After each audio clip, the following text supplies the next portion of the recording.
نحمدہ ونصلی علی رسولہ الکریم، اما بعد، فاعوذ باللہ من الشیطان الرجیم، بسم اللہ الرحمن الرحیم۔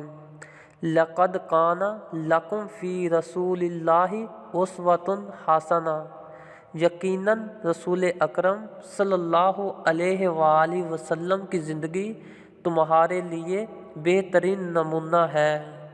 آج ہم ایک ایسا ہی حضور اکرم صلی اللہ علیہ وآلہ وسلم کی حیات طیبہ کا سچا واقعہ بیان کرنے جا رہے ہیں۔ جیسا کہ میدان احد میں عمارہ بن زیاد نامی صحابی زخموں سے چور جھانکنے کی حالت میں تھے کہ حضور اکرم صلی اللہ علیہ وآلہ وسلم سرہانے پہنچ گئے۔ فرمایا، کوئی آرزو ہو تو کہہ دو۔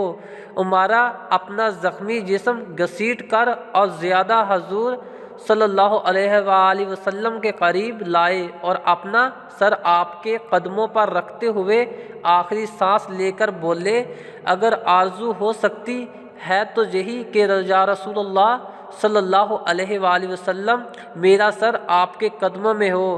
اللہ اللہ، وہ جو کسی شاعر نے بھی کہا، میرا سر ہو تیرا در ہو، میرا دل ہو تیرا گھر ہو، تمنا مختصر سی ہو مگر تمہید طولانی۔